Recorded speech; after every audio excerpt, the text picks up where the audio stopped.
Hello guys, ये 10th class के chapter first real number का पार्ट 2 है इंट्रोडक्शन वीडियो का। इसमें पहले वाले लेक्चर में हमने रियल नंबर डिस्कस करा था कि रियल नंबर क्या होता है।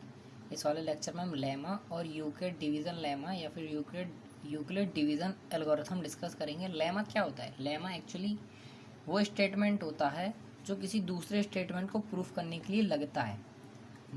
आरएस में lemma as a proven statement. Lemma वो स्टेटमेंट है जो पहले से प्रूव कर दिया गया है और फिर उस स्टेटमेंट की मदद से हम दूसरे स्टेटमेंटों को प्रूव करेंगे।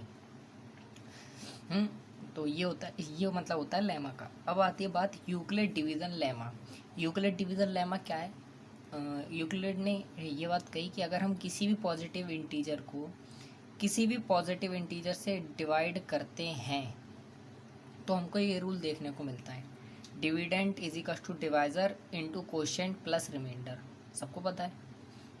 कोई नई बात नहीं गई, बस ये कहा किसी भी पॉजिटिव इंटीजर को किसी भी पॉजिटिव इंटीजर से डिवाइड करते हैं तो उसमें डिविडेंट और डिवाइजर के बीच में एक रिलेशन बनता है।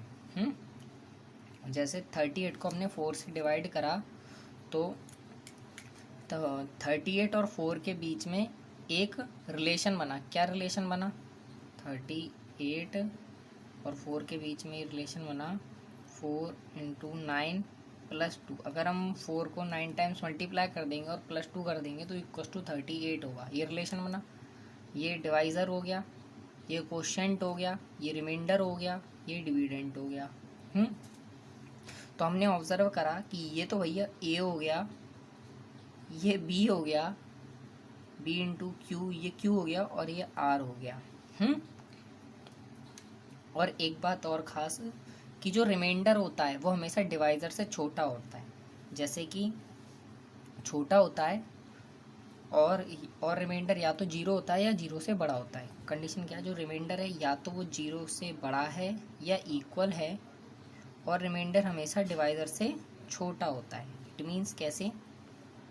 देखो 38 वाली एग्जांपल देखते हैं। हमारा क्या बना था? 38 is equal to 4 into 9 plus 2, ये रिलेशन बना था। तो रिमाइंडर क्या है? 2 है। इसका डिवाइज़र क्या है? 4 है। और जो हाँ, रिमाइंडर 2 है और जो डिवाइज़र है वो 4 है और 2 हमेशा जीरो से बड़ा होता है। हाँ भाई, चलो ये रिलेशन बन गया। तो ये जो रिलेशन है remainder is always greater than 0 और इक्वल टू 0 और लेसर देन डिवाइज़र। हाँ, हम देख रहे हैं। हाँ, अब एक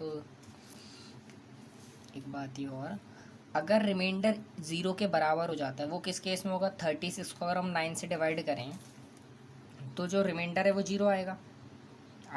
तो रिमाइंडर इक्वल टू 0 और 0 से बड़ा होता है भैया 4। हाँ, जो क्वोशिएंट है वो बड़ा है।